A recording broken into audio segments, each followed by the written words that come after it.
When we are discussing simple harmonic motion और इसमें हम लोग उस पार्टिकल के लिए काइनेटिक एनर्जी पर विचार कर रहे हैं which is executing simple harmonic motion. Okay, एक सिंपल प्रॉब्लम हम यहाँ पर दे रहे हैं.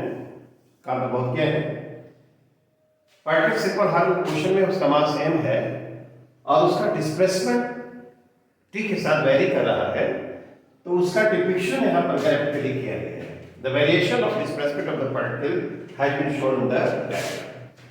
ठीक है, t के साथ उसका जो डिस्प्लेसमेंट है x which is measured from the given position is shown like this.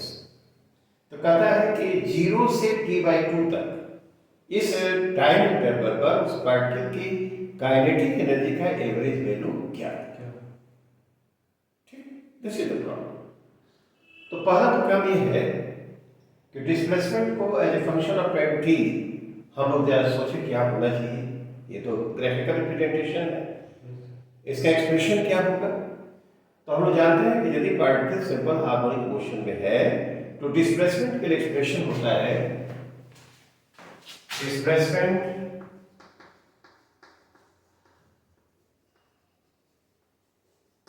x equal to given as a sin omega t plus i. ठीक है, ओमेगा एंगुलर फ्रीक्वेंसी दिया हुआ है, तो यहाँ पर इसका टाइम पीरियड दिया हुआ है. टाइम पीरियड इसका क्या होगा, t है. और ये देखो मैक्सिमम डिस्प्लेसमेंट है ये, तो मैक्सिमम डिस्प्लेसमेंट यह a है, इसका मतलब दैट इज द एम्पलीट्यूड. इसके लिए एम्पलीट्यूड हमको मालूम है ओमेगा ये 2/t, t मालूम है, ये भी मालूम है. ठीक है ना. फेज कांस्टेंट जो इनिशियल फेज है दैट इज नॉट. तो ग्राफ से हम देखेंगे कि उसका इनिशियल फेज जो पाई है वो कितने के बराबर है. तो देखो, तो जब t 0 है यहाँ तो डिस्प्लेसमेंट क्या है, ये है, मैक्सिमम है. When time t is equal to 0,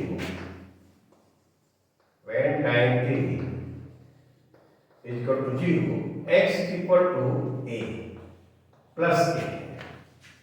t 0 है, तो जो डिस्प्लेसमेंट x है वो क्या है, a है. तो इसको इसमें रखिए जो एक्सप्रेशन है a equal to a sine क्या अब 0 प्लस पाई. t 0 रखेंगे तो ओमेगा t 0 हो जाएगा ना. तो यह क्या आएगा, 1 is equal to a sine phi. क्या बोलो, a equal to a sine phi हो जाएगा. तो साइन फाई क्या आएगा, साइन फाई इक्वल टू 1, तो phi equal to pi by 2. क्या, ठीक है ना. This is how we determine the initial phase. इस एक्सप्रेशन जान रहे हैं, इसका मतलब इस पार्टिकल के लिए जो इनिशियल फेज है या phase constant pi by 2. Then x जो डिस्प्लेसमेंट होगा वह a साइन क्या omega t plus pi by 2 हो जाएगा. ठीक है ना. तो इसको हम लिख सकते हैं a cos ओमेगा t. ठीक है, a cos omega t. Displacement of the particle can be expressed as x is equal to a cos omega t. Omega is equal to 2 pi by t. ठीक. अब इसके लिए चलिए velocity निकाले तुम लोग, पार्टिकल की वेलोसिटी. तो वेलोसिटी भी निकालेंगे, तो निकालेंगे. तो देखो वेलोसिटी भी क्या हो जाएगी, वेलोसिटी भी इक्वल टू क्या dx by dt. x को t के रिस्पेक्ट में एक बार डिफरेंशिएट किया है, that will give the velocity of the particle. क्या, अब बोलो तो डिफरेंशिएशन देखो, तो यहां पर d dt a और क्या cos ओमेगा t. a पे कांस्टेंट कोएफिशिएंट बाहर आ गया, minus sin omega t i into क्या ओमेगा. ठीक. Then kinetic energy of the particle, particle की काइनेटिक एनर्जी हम देखें तो E के लिखे हम क्या लिखेंगे, हाफ mv स्क्वायर. नहीं, तो ये हाफ हो गया, m हो गया, और v स्क्वायर क्या इसका स्क्वायर कर दिया जाए, तो a स्क्वायर ओमेगा स्क्वायर और साइन स्क्वायर हो जाएगा, और क्या ओमेगा टी। पार्टिकल की जो काइनेटिक एनर्जी होगी वो इतनी होनी चाहिए, I tiny time t and as a function of time t. This is the kinetic energy of the particle. जब ये आप मेरा kinetic energy तो पूछता क्या average value of the kinetic energy on the time interval 0 से क्या है t/2 capital T is the time period. ये बताओ हमने बताया है एवरेज वैल्यू निकालने के लिए हम लोग क्या करते हैं, E के एवरेज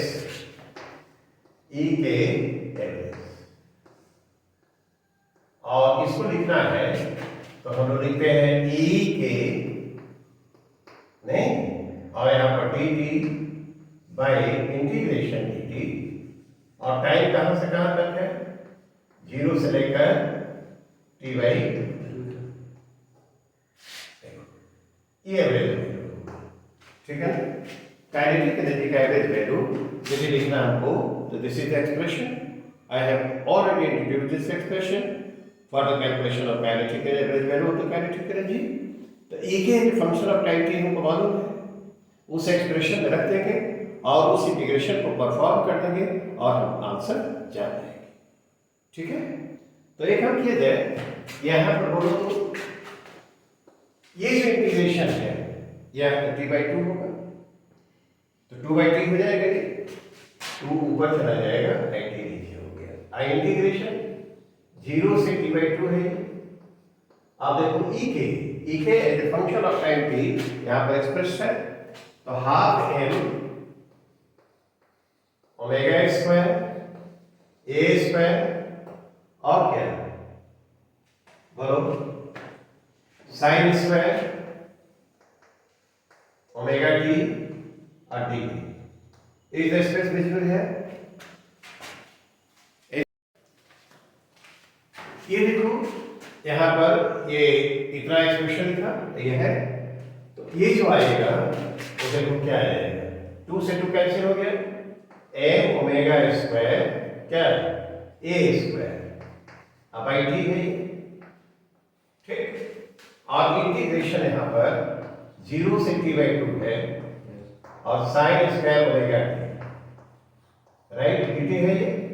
अब इसमें क्या करें, 2 से डिवाइड करते हैं या 2 से मल्टीप्लाई करते हैं, तो यहां पर 2 लिखा और यहां पर 2 लिख दिया, ठीक है। अब इस एक्सप्रेशन को लिखना है m omega square a square bye 2 क्या, और इंटीग्रेशन 0 से t/2 है ये, और ये 1 minus cos 2 omega T I dt हो जाएगा, ठीक। 2 sine square theta is equal to 1 minus cos 2 theta, ठीक। अब इसके लिए फिर लिखना होगा यहां, तो हम दो पार्ट में इसको ब्रेक करें, m omega square a square by 2t, ठीक है ना, और यहां पर आएगा a, तो इस इंटीग्रेशन को करेंगे, इंटीग्रेशन dt यहां पर आएगा और t/2 इसका वैल्यू t/2 आ जाएगा, और माइनस m ओमेगा स्क्वायर है ना, m omega square a square और बाय यहां पर 2t रहेगा ये, और इंटीग्रेशन हम करेंगे 0 से t/2 और cos 2 ओमेगा t और dt, क्या ये जो यहां पर आएगा t/2 आएगा, तो t से t कैंसिल हो जाएगा, तो ये m omega square a square bye 4 आएगा। तो चलो इसको देखते हैं, this integration is very simple. तो यहां पर e के एवरेज जो आएगा ये है ना, दिस विल बी इक्वल, देखो इसका इंटीग्रेशन t/2 है, m omega square a square by 2t, और यह आएगा t/2, ठीक, और ये minus M omega square A square by 2t, ठीक। और इसका इंटीग्रेशन जो आएगा वह देखो तो क्या होगा, sine 2 omega t, sine 2 omega t आ जाएगा, नहीं, sine 2 omega t by 2 omega.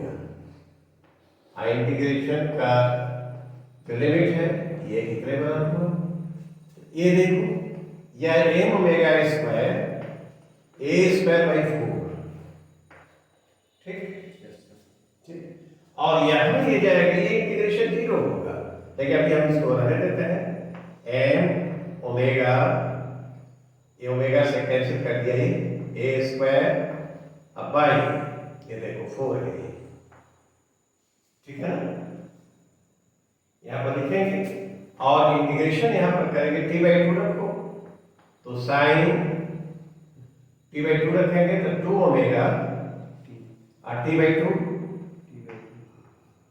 Minus, ये तो 0 हो जाएगा, टी का 0 रखेंगे तो 0 हो जाएगा और साइन 0 का वैल्यू 0 हो गया।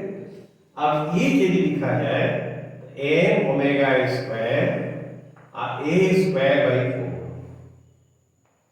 ठीक, और माइनस, अब देखो M omega square, A omega A square by क्या, यहाँ पर एक चीज हम छूट रही है, यहाँ पर ये ओमेगा तो हमने कैंसिल किया, यहाँ पर टी चाहिए ना, देखो यहाँ पर ओमेगा तो हमने कैंसिल किया है, लेकिन टी चाहिए, हाँ, तो एम ओमेगा इसका ये क्या आएगा 4t। अब देखो ये कैलकुलेशन है, इसमें कहीं कुछ करना नहीं है, ये देखो तो ओमेगा टी 2 पाई होगा, ओमेगा टी 2 पाई, तो 2 पाई तो साइन 2 पाई आएगा, साइन 2 पाई माइनस 0, साइन 2 पाई का वैल्यू 0, तो ये इंटीग्रेशन 0 हो गया। एम ओमेगा स्क्वायर और ए स्क्वायर बाई क्या हुआ, ठीक है ना, ये एवरेज वैल्यू हो गया, M omega square A square by 4। ये जो पार्टिकल का जो मोशन दिखाया गया, उसके डिस्प्लेसमेंट का ऐसे दिखाया है, तो इसकी जो काइनेटिक एनर्जी वेरी करेगी, तो उसका एवरेज वैल्यू 0 से लेकर टी बाई 2 तक यह होना चाहिए। अब चूंकि ओमेगा में नहीं दिया हुआ है, तो हम इसको एम बाई 4 लिखेंगे और ओमेगा 2 पाई बाई 3, ठीक है, इसका स्क्वायर करेंगे, उसमें हम ओमेगा नहीं लिखे हैं, टी के टर्म में आंसर दिया रहेगा, तो ओमेगा की जगह 2 पाई बाई 3 लिख देंगे और यहाँ पर ए स्क्वायर, ठीक है ना। तो ये जो ऐसे आएगा तो यहाँ पर 4 आ जाएगा, तो पाई स्क्वायर यहाँ पर लिखेंगे, pi square M A square by ये टी स्क्वायर, ठीक है ना। यहाँ पर ये यहीं पर हम लोग छोड़ देते हैं इसको, लेकिन इसको यदि ओमेगा की जगह 2 पाई बाई 3 लिखा जाए तो 4 पाई स्क्वायर हो जाएगा, तो ये 4 है, ये 4 कैंसिल हो जाएगा, तो pi square M A square by A T square, ठीक है ना, और ये दोनों का आंसर होना चाहिए। तो इसका आंसर जो आएगा वो मैं यहाँ लिख दे रहा हूं, ठीक है ना। एवरेज वैल्यू ईके का एवरेज वैल्यू जाएगा, दिस इज इक्वल टू, देखो pi square M A square by क्या t square, this should be the answer. यही पर कैलकुलेट कर सके नहीं रख सकते हैं, लेकिन ओमेगा की जगह 2 पाई बाई टी रख देंगे तो ये होना चाहिए। Now let us consider this problem. इसमें देखो स्प्रिंग ब्लॉक सिस्टम है और सस्पेंडेड है ऐसे, स्प्रिंग कांस्टेंट के mass of the block is, यह जो नेचुरल लेंथ का पोजीशन है इसको ऐसे छोड़ दिया गया है, तो इसमें इलोंगेशन जो स्प्रिंग में है वो x नॉट है, the block is just area. अब इसको यहाँ पर x नॉट बाई 2 नीचे खींच कर छोड़ दिया जाता है, ठीक है। तो ऑसिलेट करता है कि बताइए कि इसकी मैक्सिमम काइनेटिक एनर्जी क्या, मैक्सिमम काइनेटिक एनर्जी क्या। तो मैक्सिमम काइनेटिक एनर्जी क्या होगी, तो बात बिल्कुल साधारण बात है, वो तो कर ही सकते हैं। मैक्सिमम वेलोसिटी होगी तो मैक्सिमम काइनेटिक एनर्जी होगी, है ना। और इसके लिए स्प्रिंग ब्लॉक सिस्टम के लिए ओमेगा का वैल्यू हम तो जानते ही हैं, omega square equal to k by l, बहुत आसानी से उसको कर सकते हैं। अब ये देखना है इसका एम्पलीट्यूड क्या होगा। तो एम्पलीट्यूड का जब यहाँ पर ऐसे यहाँ तक कैसे खींचा गया है, इसको यहाँ से यहाँ तक x नॉट बाई 2 तक हमने ये किया एक वेव पोजीशन से नीचे और छोड़ दिया है। तो ऑसिलेट करके मान लो कि किसी समय इसका डिस्प्लेसमेंट यहाँ से यह x है, ठीक है। कोई बात नहीं, जब इक्विलिब्रियम पोजीशन है तो इसका मोशन तो सिंपल हार्मोनिक होगा ही, है ना। लेकिन फिर भी हम लोग चेक कर लेते हैं। चेक क्या करते हैं, तरीका है कि बच्चों को बता दिया जाए कि इसका मोशन सिंपल हार्मोनिक होगा कैसे होगा। फिर इसका एम्पलीट्यूड क्या होगा, यदि x नॉट बाई 2 होगा तो क्यों होगा, क्लियर है। तो देखो मान लो कि ऐसे मैंने छोड़ दिया यहाँ से, तो ये ऑसिलेट कर रहा है और इक्विलिब्रियम पोजीशन से इसका डिस्प्लेसमेंट x ले लिया। तो जब यह इक्विलिब्रियम पोजीशन में है तब इस पर कौन कौन फोर्सेस लग रहे हैं ब्लॉक पर, देखो mg नीचे एक्ट करेगा, है ना। और एलोंगेशन इस पे कितना है, x नॉट है। तो जो स्प्रिंग में टेंशन होगा वह t नॉट इसको कहे, तो यह this is equal to k x naught, equilibrium position के लिए, ठीक है ना। तो k x naught is equal to mg होगा, क्या एक बात हो गई। अब मान लो कि जब किसी समय ये यहां से x नीचे है, डिस्प्लेसमेंट x है, तो अब यदि इसका फ्री बॉडी डायग्राम बनाओगे, एलिमेंट्री बात है, तो mg नीचे एक्ट करेगा, ठीक है ना। और इसमें एलोंगेशन जो होगा x नॉट प्लस x होगा। तो यहां पर टेंशन जो इसमें आएगा यह x नॉट प्लस x होगा, ठीक। Position at any time t, ये दिया हुआ है और कितना है ये, मान लो x है। तो एलोंगेशन जो स्प्रिंग में x नॉट प्लस x होगा, तो पोटेंशियल कितना हो जाएगा, k times x not plus x, और नीचे जो फोर्स लगा है ग्रेविटेशन को दिए है, ठीक है ना। अब हम लिखेंगे इक्वेशन ऑफ मोशन, यदि लिखा जाए equation of motion, mass into acceleration, x is measured from the equilibrium position, और यह कितना होगा, नीचे जो रिजल्टेंट फोर्स है mg minus k x not plus x, नीचे डायरेक्शन में, यानी पॉजिटिव x डायरेक्शन जो हम लोग नीचे इक्विलिब्रियम पोजीशन से मेजर कर रहे हैं उसे, है ना। तो नीचे जो रिजल्टेंट फोर्स होगा mg minus k x not plus x, यह कितना आ जाएगा, यह आ जाएगा minus kx, mg minus kx not जो होगा वो तो दैट विल बी 0, क्योंकि x naught is equal to mg। ये देखो आ गया। तो हम लोग इसको हमेशा ही लिखते रहते हैं, माइनस k बाई m हुआ, x हुआ, इसी जगह पर क्या लिखते हैं, ओमेगा स्क्वायर x। यह डिफरेंशियल इक्वेशन क्या रिप्रेजेंट करता है, simple harmonic motion. Spring block system हम लोग पहले से जानते हैं, ऐसे यदि इक्विलिब्रियम पोजीशन से पुल कर दिया जाए, है ना, तो सिंपल हार्मोनिकली क्या करेगा, ऑसिलेट करेगा। ओमेगा निकाल दिया, ओमेगा इसका क्या होता है, स्प्रिंग ब्लॉक सिस्टम के लिए ओमेगा हम जानते हैं k by m। Just for completeness हमने इसे लिख दिया, ठीक है ना, शो करने के लिए। ये देखो ऐसे होता है। अब उसकी बात यदि हम लोग देखें तो ओमेगा निकल गया ये। अब देखो इक्विलिब्रियम पोजीशन से हमने इसको x0 बाई 2 नीचे खींच कर छोड़ा है, तो ऐसे ऑसिलेट करेगा, तो मैक्सिमम डिस्प्लेसमेंट ऊपर जाएगा तो कितना जाएगा, x0 बाई 2, और नीचे जो है x0 बाई 2। यहाँ पर वेलोसिटी 0 थी, इससे नीचे तो गया नहीं। इक्विलिब्रियम पोजीशन के अबाउट जब ऑसिलेट कर रहा है तो इक्विलिब्रियम पोजीशन से जो मैक्सिमम डिस्प्लेसमेंट होगा वो तो x0/2 ही होगा। तो x0/2 होगा तो एम्पलीट्यूड कितना होगा? x0/2। Obviously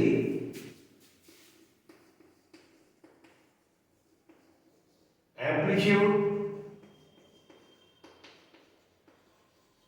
of the motion A equal to y(x0/2) क्या है? 2। ये एम्पलीट्यूड हो गया, ठीक है ना? तो बताओ, तो कोई बड़ी सिंपल हार्मोनिक मोशन में है तो उसकी वेलोसिटी मैक्सिमम कहाँ होती है? जब वो इक्विलिब्रियम पोजीशन में होता है। कितनी होती है? बोलो। ओमेगा ए होता है, नहीं ओमेगा ए होता है। तो ओमेगा ए तो जब मैक्सिमम काइनेटिक एनर्जी कब होगी? जब उसकी वेलोसिटी मैक्सिमम होगी। तो मैक्सिमम काइनेटिक एनर्जी कितना होना चाहिए? मैक्सिमम काइनेटिक एनर्जी के लिए हम लिखेंगे, और मैं यहाँ पर बिल्कुल आसान बात है, ई के मैक्सिमम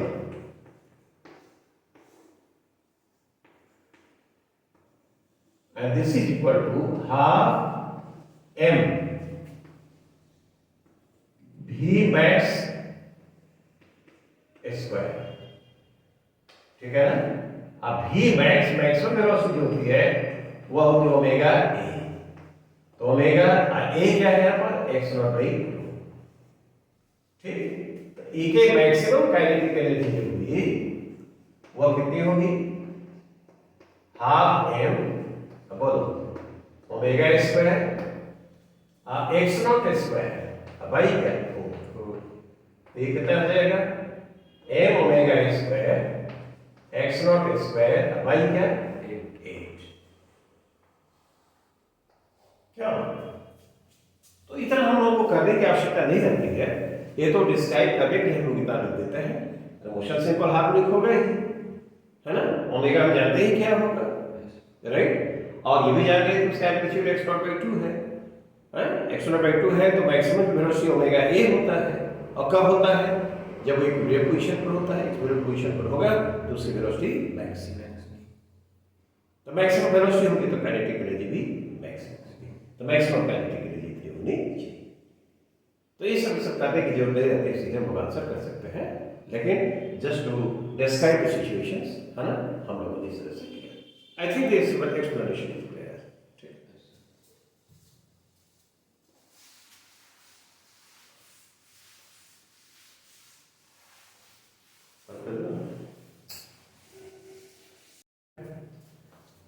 हम लोगों ने काइनेटिक एनर्जी पर बात कर लिया।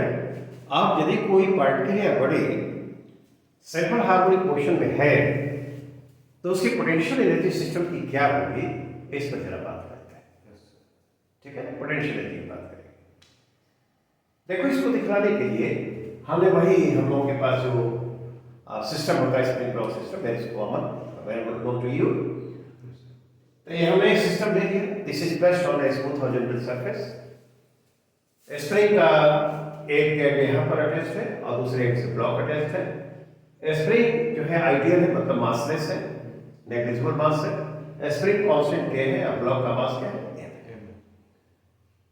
ब्लॉक यहाँ पर x = 0 वो इक्विलिब्रियम पोजीशन है। जब ब्लॉक वहां पर होगा तो नेट फोर्स उस पर 0 है। वर्टिकली डाउनवर्ड डायरेक्शन में mg एक्ट करेगा, that is the gravitational pull, और सरफेस के कारण पर जो नॉर्मल रिएक्शन का फोर्स होगा वो अपर डायरेक्शन में, अपवर्ड डायरेक्शन में, और हॉरिजॉन्टल डायरेक्शन में कोई फोर्स नहीं। The block the spring has its natural length. अब यदि उसको हॉरिजॉन्टली पुल किया जाए, ठीक है ना, उसको ऐसे थोड़ा सा डिस्प्लेस करके छोड़ दिया जाए तो यह क्या करेगा? ऑसिलेट करेगा। ऑफ कोर्स इस मोशन इज सिंपल हार्मोनिक, जो कि हम लोग दिखला चुके हैं। अब इसको क्या करना है कि जब इसको खींचते हैं हम लोग तो इस प्रोसेस में हमको वर्क करना पड़ता है। The agent has to do work, और वह जो वर्क हम करेंगे that will be stored as potential energy in the system, है ना? क्या? तो देखते हैं कि यदि हम धीरे धीरे उसको 0 से x ले जाए और फिर dx ले जाए तो इसमें वर्क डन हमारा क्या होना चाहिए? the blob is displaced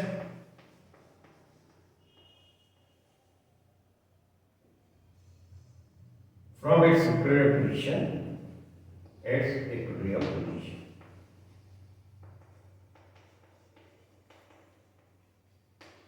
ठीक है, by a distance x, x है हमने उसको डिस्प्लेस किया, ठीक है। तो force applied by the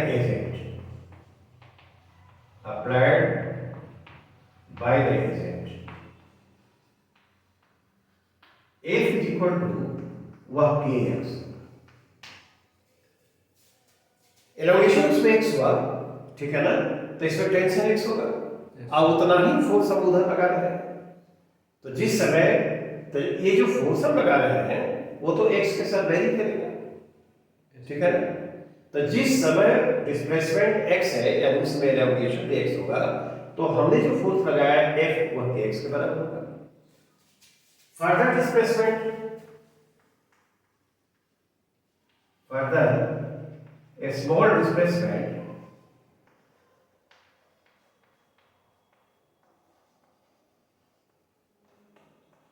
dx is given,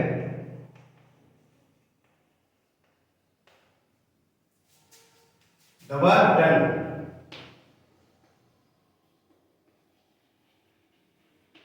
by the agent dw लिखा है नहीं, तो ये F और dx होगा, ठीक है ना।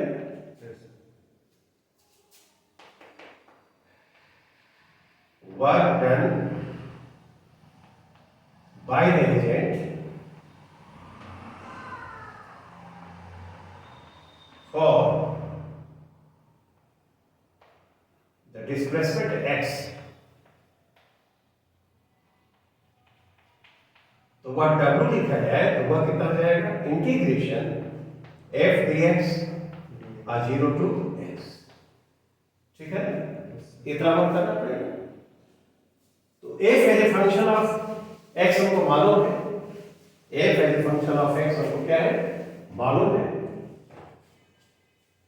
Since f is equal to kx, तो w जो लिखेंगे वह कितना हो जाएगा, इंटीग्रेशन kx और dx, और 0 से x लिखा, तो क्या यह हाफ kx स्क्वायर हो जाएगा, क्या, ठीक है। And this is stored as potential energy in the system, this is stored as potential energy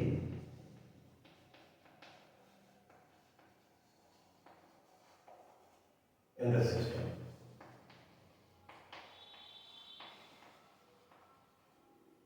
यहां पर स्प्रिंग ब्लॉक सिस्टम, इसमें देखो ऐसी यदि ऑसिलेट कर रहा है तो ग्रेविटेशनल पोटेंशियल एनर्जी में कोई चेंज नहीं है, ठीक है। तो इसके पास जो सिस्टम के पास काइनेटिक एनर्जी होगी, that will be always associated with the block, mass and velocity होगी तो काइनेटिक एनर्जी भी होगी, और potential energy will be with the spring, spring will have no kinetic energy because this is massless, ठीक है। तो इसकी जो टोटल एनर्जी होगी, kinetic energy plus kinetic energy, तो kinetic energy will always be with the block and potential energy will be always with the क्या, spring, clear. तो यह जो पोटेंशियल एनर्जी है हाफ kx स्क्वायर इसके साथ पोटेंशियल एनर्जी होगी सिस्टम की। आप देखो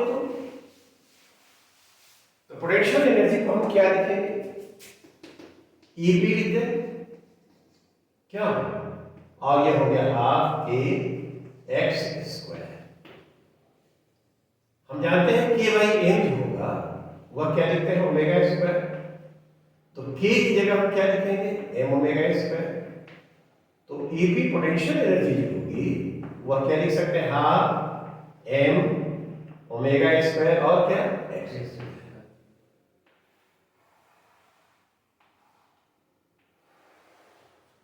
मोशन तो सिंपल हार्मोनिक होगा ही। यदि इसको डिस्प्लेस कर छोड़ दिया जाएगा तो सिंपल हार्मोनिक में ऑसिलेट करेगा और इसके साथ पोटेंशियल एनर्जी जो होगी वो क्या होगी, half omega square x square. Is it alright? ठीक। तो यह जो पोटेंशियल एनर्जी है ब्लॉक की सिस्टम की, क्या है, फंक्शन ऑफ एक्स है, ठीक है ना। और एक्स कहां से मेजर किया जा रहा है, x is measured from the equilibrium position. This is the potential energy of the system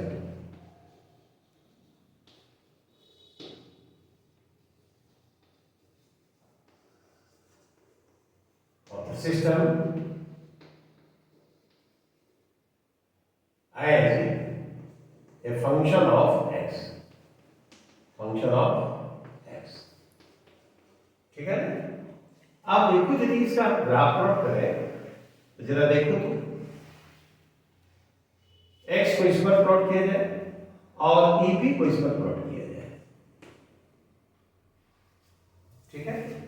इस पर प्लॉट कर रहे हैं yes.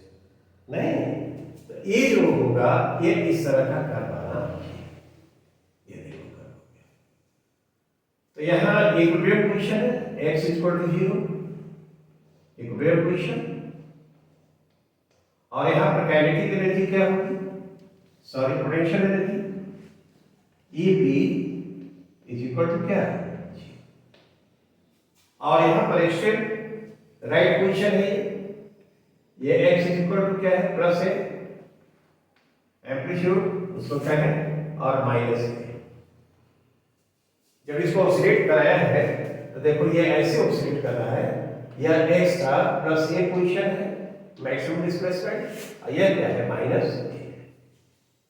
ब्लॉक हम लोग का नाम ए है, इसको छोड़ दिया है तो ऑसिलेट कर रहा है, ऑसिलेशन उसका सिंपल हार्मोनिक है, और मैक्सिमम डिस्प्लेसमेंट उसका इक्विलिब्रियम पोजीशन से क्या है ए है, और उसी को हम लोग क्या करते हैं एम्पलीट्यूड।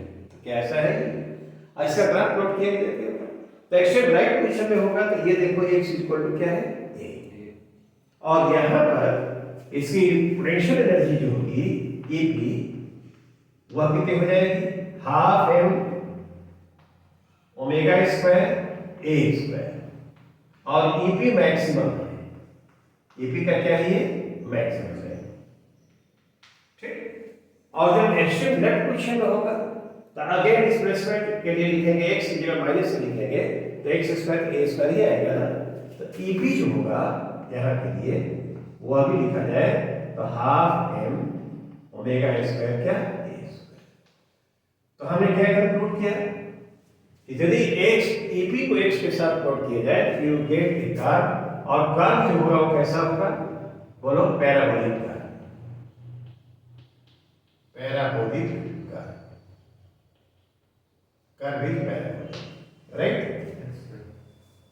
इक्विलिब्रियम पोजीशन पर यहाँ पर ये जो ग्राफ प्लॉट किया उसके अकॉर्डिंग टू दैट एक्सप्रेशन, तो ये इक्विलिब्रियम पोजीशन है, यहाँ पर इसकी पोटेंशियल एनर्जी 0, और एक्सट्रीम राइट पोजीशन पर एक्सट्रीम लेफ्ट पोजीशन पर जो होगा तो वहां पर पोटेंशियल एनर्जी मैक्सिमम होगी, और maximum potential energy half m omega square ए स्क्वायर, ठीक है ना, हाफ m ओमेगा स्क्वायर ए स्क्वायर।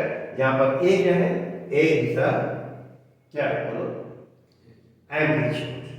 अब a का वर्क करते हैं कि यहां पर x के फॉर्म में फंक्शन के रूप में निकाल ही लिया है, तो ये बताओ तो इसकी जो पोटेंशियल एनर्जी होगी यहां से यहां तक इस रेंज में माइनस ए से प्लस ए रेंज पर इस ब्लॉक की जो पोटेंशियल एनर्जी का एवरेज वैल्यू होगा वह क्या होगा, ठीक है ना। तो इसको जरा हम फाइंड करते हैं, let us find the average value of the potential energy of the block on the range x equal to -a to +a। इसको जरा यहां पर देखते हैं बेटा, देखो फाइंड, इसे में हम ऐसे एक प्रॉब्लम के रूप में दे रहे हैं, find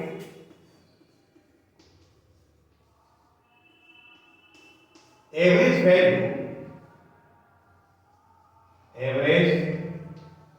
value of the potential energy of the